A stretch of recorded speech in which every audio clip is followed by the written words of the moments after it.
અમરેલીના લીલિયા પાસે અંટાળિયા ગામ નજીક રિઝર્વ ફોરેસ્ટથી એકદમ 200 મીટર દૂર અને આમ ટેકનિકલી જોઈએ તો રેવન્યુના વિસ્તારમાં સિંહે માણસ પર હુમલો કર્યો. 21 વર્ષનો છોકરો અને એનું મૃત્યુ થયું છે. સિંહો એટલા ગુસ્સામાં હતા કે એનો મૃતદેહ છોડવા તૈયાર નહોતા. પણ સમજાતું એ નથી કે આ સમાચારમાં અફસોસ શેના પર વ્યક્ત કરવો, માણસના મૃત્યુ પર કે માણસની વૃત્તિ પર. મોટાભાગના લોકોને ખબર છે ને કે આ દરમિયાન જંગલ બંધ કેમ રહે છે. તો ગીરનું જંગલ બંધ કરવાનું કારણ, ત્યાં ટુરિસ્ટને અલાઉ ન કરવાનું કારણ, પ્રવાસીઓને સિંહથી દૂર રાખવાનું કારણ માત્ર એટલું જ હોય છે કે આ એમનો મેટિંગનો સમય છે, સિંહોના પ્રજનનનો સમય છે, આ એમની અંગત પળોનો એમનો એકદમ અંગત સમય છે. આપણા બેડરૂમમાં સિંહ આવીને ઊભો રહી જાય કે મારે માણસને મેટિંગ કરતા જોવો છે તો આપણને ન ગમે. સ્વાભાવિક છે કે આપણે સિંહનો ઇન્ટરફિયરન્સ પણ આપણે સ્વીકાર ન કરીએ, અને ભલે ને એ આખી જે ચેન છે શિકારની એમાં સૌથી ટોચ પરનું પ્રાણી છે અને એટલો મોટો શિકારી છે ને તો પણ આપણે સહન ન કરીએ. પણ આપણને ગમે ત્યારે સિંહ દર્શનના નામ પર આપણે કંઈ પણ જોવા જઈએ છીએ.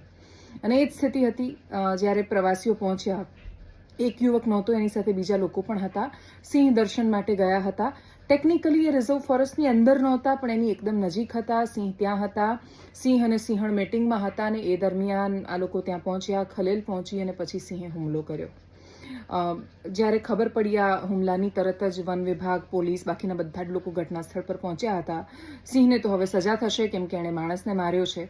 સિંહો એટલા ગુસ્સામાં હતા કે મૃતદેહને છોડવા માટે તૈયાર નહોતા. એસીએફ સહિતના અધિકારીઓ પહોંચ્યા છે. આ પહેલી ઘટના નથી. દરેક વખતે કારણ આવા નથી હોતા, પણ દરેક વખતે બધું જ અકારણ પણ નથી થતું. જ્યારે સિંહ અને માણસ જો આટલા નજીક રહે છે તો માણસોની અંદર વૈજ્ઞાનિક અભિગમ સાથેની સમજ પહોંચાડવી એ સમયની માંગ છે. જો એ નહીં સમજે કે એમણે સિંહને ક્યારે જોવા નથી જવાના તો આ સંઘર્ષો થવાના છે. ગેરકાયદેસર થતા લાયન શો, માણસોની અંદર એ જે સિંહને બસ જોવા છે એ અલગ પ્રકારની વૃત્તિ.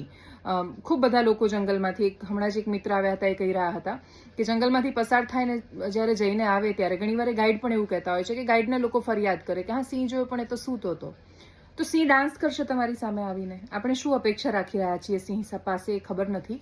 સિંહ દર્શનના નામ પર ને સરસ મજાની ફોટોગ્રાફીના નામ પર આપણે મગજમાં જે નશો લઈને જઈએ છીએ એ માણસ અને સિંહ વચ્ચે આટલા ખતરનાક સંઘર્ષો ઊભા કરશે.